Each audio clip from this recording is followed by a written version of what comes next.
de son action à la tête du pays, tout en réaffirmant sa confiance en l'avenir du Bénin. Écoutons-le. Bon, c'est tout simplement pour exprimer à mes concitoyens, au Bénin tout entier, ma satisfaction, mon bonheur, et lui dire combien je suis reconnaissant de l'honneur qui m'a été fait, qui m'est fait encore jusqu'à maintenant depuis si longtemps. Nous avons parcouru un chemin merveilleux ensemble, difficile certes, mais merveilleux. Et ce que je retiens est que le Bénin essaie de montrer à lui-même et au monde entier que les changements sont possibles, que le développement est possible même s'il est lent. Et désormais l'espoir est permis. Mon sentiment profond est un sentiment de satisfaction, même si ce n'est que le début et que tout reste à faire. Mais l'élan que nous venons de prendre est de quoi satisfaire. J'ai personnellement le sentiment que j'ai donné le meilleur de moi-même. Je suis allé jusqu'au bout de mes efforts, de mon imagination, de ma réflexion, de tout ce que je possède comme potentiel. J'ai travaillé avec bonne foi, même si j'ai pu me tromper souvent, n'étant pas Dieu. Je demande aux Béninois de me pardonner de mes insuffisances et de croire au destin, à notre destin commun. Je veux leur dire que le meilleur est à venir, que demain sera encore meilleur aujourd'hui. On vient de donner le coup d'envoi, on a allumé le feu, tout le bonheur, tout le mérite qui est le nôtre va se transformer en développement réel au fil des jours, des mois, des années à venir. Le meilleur est donc à venir. Confiance au Bénin entier, confiance à nos hommes. Et moi, j'ai confiance à l'âme du Bénin désormais. Je vous ai entendu dire plusieurs fois que la jeunesse aime la spontanéité. Vous avez encore du sang jaune qui coule dans vos veines.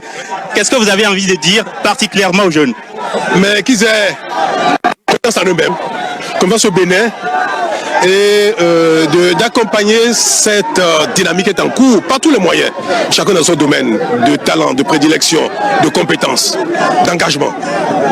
Et que ce qui a été longtemps caractéristique de la jeunesse au Bénin, le désespoir, s'efface complètement. Tout le monde n'aura pas tout au même moment, mais chacun peut savoir désormais que son effort peut payer.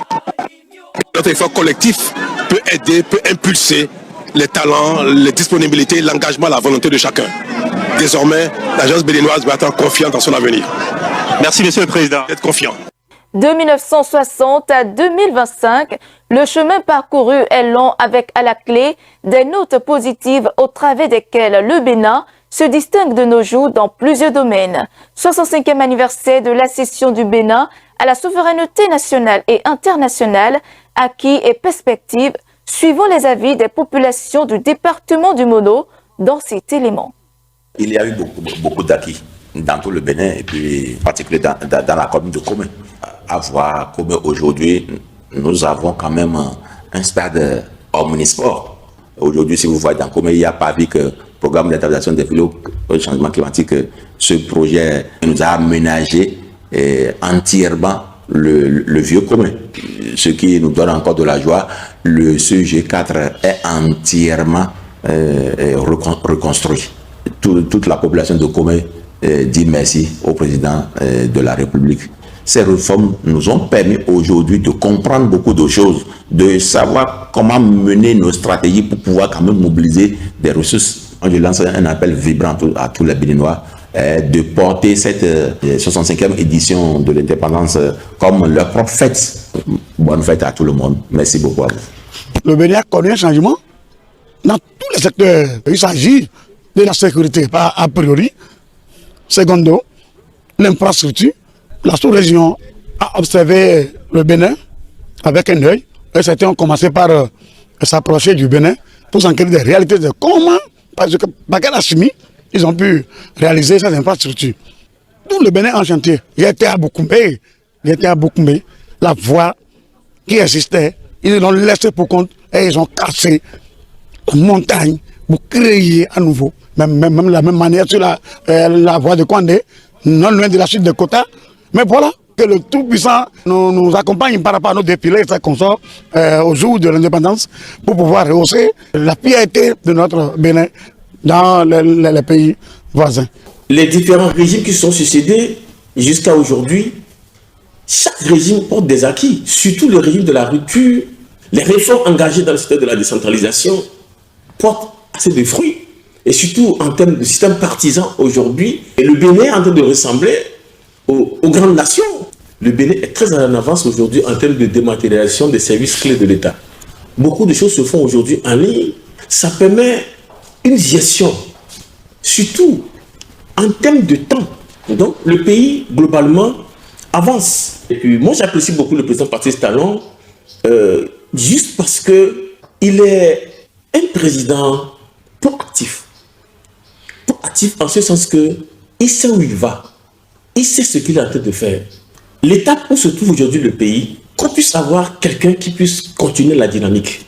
C'est parce que nous sommes indépendants, par exemple, que nous avons Ouida 92, Vaudounaise. Il a la liberté religieuse dans notre pays, mais chacun prêche pour sa chapelle. Et au plan politique, il a eu la succession des chefs d'État qui peuvent apporter du nouveau à la touche de développement. Et nous avons la possibilité, nous, population, de comparer. Et nous jugeons. Et là, le libre arbitre à travers cette indépendance. Notre système éducatif, aujourd'hui, le président Talon a jeté les bases de l'ouverture des lycées techniques afin que nos enfants ne sortent plus des écoles diplômés sans savoir quoi faire. La lutte contre le chômage, ça passe par là. Et je l'encourage. Et j'encourage également ceux qui vont venir après lui à ne pas laisser le système éducatif de côté. Vous avez vu ce que les Kérékou ont fait. Les Nicéphore Soglo sont venus. Yahi Boni est venu. Nicéphore Soglo, vous avez vu, il a fait d'abord la tradition, a commencé à évoluer. Et fête de Vaudou 10 janvier est venu. Et Yahi Boni aussi a félicité ça. Mais Talon maintenant a mis le plafond. Le plafond veut dire qu'il a donné ouverture à notre religion. Ce qui veut dire nous-mêmes, notre tradition doit exister. Quand tu vas en Chine, tu vas en Dubaï, ils font leurs traditions. 65 ans d'indépendance a apporté beaucoup de choses au Bénin. Premièrement, d'abord, j'ai parlé de la paix. Et en dehors de ça, ça fait que le Bénin a avancé, le Bénin a évolué. Et le Bénin est pays actuellement de l'avenir. Je souhaite une bonne fête d'indépendance à tous les Béninois. Tout le monde n'a qu'à faire doucement. On ne mange pas la vie, on reste dans la vie. Et notre président Talon, je lui souhaite vraiment bonne fête, que Bénin reste dans sa main. Il n'a qu'à continuer de faire son travail qu'il est en train de faire proprement. Toujours dans le cadre des festivités des 65 ans d'indépendance, la présidente de l'Institut national de la femme a mis en lumière les progrès remarquables réalisés en matière de promotion du genre féminin depuis 1960. Elle est au micro de Romare Kadossa et Bernardin Bonbo.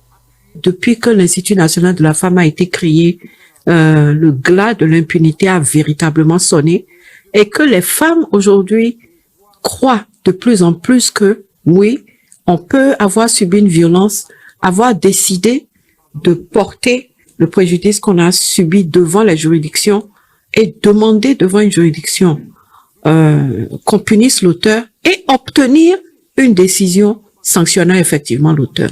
Donc on a vraiment avancé. Même déjà au niveau de l'éducation des filles, nous avons progressé. Il y a eu plusieurs programmes. Il y a vraiment l'action énergique combinée des ministères en charge de l'enseignement ainsi que du ministère des Affaires sociales et de la microfinance qui ont permis que les filles aillent de plus en plus à l'école. Actuellement, si j'ai bonne mémoire, en 2022-2023, il y a donc eu la scolarisation gratuite des élèves filles du primaire. Et pour 2023-2024, 20 communes, je crois, ont été désignées pour la phase pilote de la gratuité de la scolarité au niveau du secondaire. Je pense que nous avançons. Au plan socio-économique, on aura remarqué que l'entrepreneuriat féminin a commencé vraiment à évoluer, que un espace favorable est fait pour permettre cette évolution et que même la PIEX, qui s'occupe bien sûr de tout entrepreneur, de tous du sexe masculin, du sexe féminin, a quand même quelques mesures qui permettent de faciliter la tâche aux jeunes femmes, aux femmes qui veulent embrasser l'entrepreneuriat. Il y a des mesures incitatives. De l'autre côté aussi, le microcrédit, dont on connaît aujourd'hui l'efficacité, qui a gagné en digitalisation, a vraiment constitué également un levier important pour la sortie de beaucoup de femmes de la pauvreté et leur permettant d'avoir des activités génératrices de revenus, vraiment des conditions favorables. Maintenant, si on vient maintenant sur la scène de la participation à la vie publique, à la vie politique et autres, je crois quand même que le Bénin s'est illustré déjà par le fait qu'il y ait une vice-présidente de la République. À la Caisse de dépôt et consignation du Bénin, c'est une femme. Vous aurez remarqué que l'agence de gestion des marchés, l'Agence nationale de gestion des marchés, ANAGEM, est dirigée par une femme. Nous avons 2 grandes institutions de l'État, la Haute Cour de justice comme la Cour des comptes, qui ont à leur tête des femmes, et j'en passe et des meilleurs. Donc, nous avons vraiment progressé. Vous avez connu l'épisode des secrétaires exécutives dans les mairies, avec la mesure de 30% qui a été dont l'instruction a été donnée par le chef de l'État. Bref, c'est important de voir comment dans la vie publique, il y a de plus en plus de femmes à la tête des entreprises. Si j'en viens de façon plus précise à la vie politique, là, nous avons quand même fait un bond significatif. Il a fallu, c'est un acte politique, c'est une décision politique que de modifier la Constitution pour y introduire une possibilité d'assurer une représentation plus large des femmes au niveau du Parlement et la lutte contre le harcèlement sexuel en milieu de formation, qu'il s'agisse du primaire, du secondaire ou de l'université, a connu un regain avec la mise en place de l'Institut national de la femme. Depuis l'aube de l'indépendance en 1960 jusqu'à aujourd'hui, la presse béninoise a parcouru un long chemin. Entre période de censure, liberté conquise, mutation technologique et émergence du numérique, les médias ont joué un rôle central dans la construction démocratique du pays. Dans ce reportage, nous retraçons l'évolution de la presse au Bénin. Le Bénin, Dahomey d'alors, accède à l'indépendance en 1960. La presse est encore embryonnaire. Les journaux sont peu nombreux. Bien avant son accession à la souveraineté, la presse a connu une évolution marquée par l'influence coloniale. Elle était principalement dominée par des publications françaises. Ces médias avaient pour objectif de promouvoir des valeurs coloniales. Dès déjà la période coloniale, il y a les Français qui étaient ici. Donc il y a un Français qui a déjà ouvert un journal, mais ce journal est destiné juste à parler de la vie des colons dans leur colonie, au Dahomey. Ensuite, le gouverneur a mis en place ce qu'on appelle un moniteur, c'est-à-dire ce qu'on appelle un journal officiel, c'est-à-dire c'est le journal qui parle maintenant de la gestion du gouverneur du Dahomey. À l'avènement du régime marxiste-léniniste de Mathieu Kérékou en 1972, la presse devient un outil de propagande. La liberté de la presse est très limitée. Les médias sont nationalisés. Et avec la révolution, il n'y a plus en place de presse libre, il n'y a plus de presse de secteur privé. Tout a été nationalisé. Tout a été regroupé, tout a été unifié parce qu'à cette époque, on disait sous la Révolution, quand le parti a décidé de la ligne, tout le reste de la société doit suivre. Donc, c'était vraiment la période que nous appelons la période de fort encadrement de la liberté de la presse et des médias. parce que nous étions sous la Révolution, tout étant dicté depuis le sommet, c'est un centralisme pur et dur. Donc, les journaux n'avaient pas la possibilité et les journalistes travaillaient, mais vraiment en une sorte d'acrobatie terrible parce que chacun mettait son talent à essayer de critiquer ce qui est critiquable. La conférence nationale de 1990 marque un tournant majeur.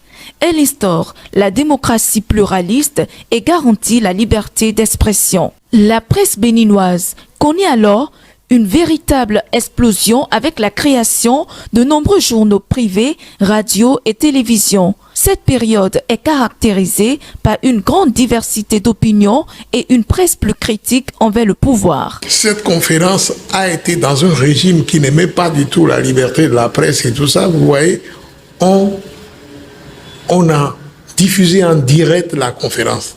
En direct, hein. Les journalistes ont commenté comme ils devaient le faire.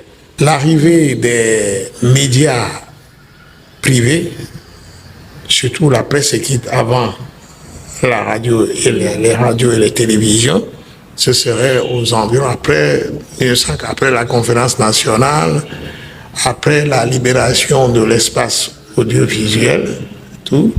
Les journaux vont évoluer très très rapidement. Les journaux qui ont pu éclore en ce moment, c'est Tam Tam Express, Gazette du Golfe. Et puis il y a certains journaux d'intellectuels, que ce soit professeurs, journalistes et tout ça. L'essor d'Internet a transformé le paysage médiatique au Bénin. De nouveaux médias en ligne ont émergé. Malgré ces avancées, la presse béninoise fait face à des défis. On a des web journalistes, des web, comment on dit ça, web activistes, les influenceurs. Les hommes politiques préfèrent ces gens-là parce qu'ils n'ont pas de loi fixe. Ils s'en servent lorsque ça leur bénéficie, ça leur est profitable, hein? Mais ils dénoncent quand ça ne leur est pas profitable et ils répriment même quand ce n'est pas profitable. Donc voilà la situation. Cette crise de confiance, il faut qu'elle prenne fin un jour, pour que notre presse soit vraiment une presse démocratique.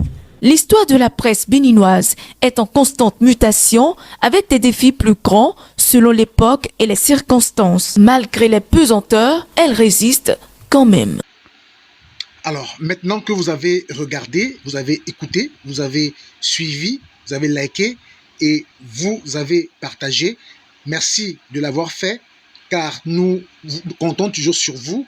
Nous sommes arrivés à la fin de la vidéo, mais nous comptons toujours sur vous. Donnez vos commentaires, dites ce que vous pensez. Si vous avez une critique à faire, faites-le. Nous recommandons ces commentaires, nous répondons à tous vos commentaires et nous acceptons toutes les critiques. Merci pour ceux qui ont partagé, qui continuent de partager, qui like, qui écoutent nos vidéos, qui écoutent nos publications, qui like, qui commentent et qui partagent, comme nous vous le recommandons, nous le demandons. Merci beaucoup pour tout cela et nous espérons qu'avec vous, nous grandirons et nous irons loin, car il n'y a que vous seuls qui pourrez nous aider. Merci.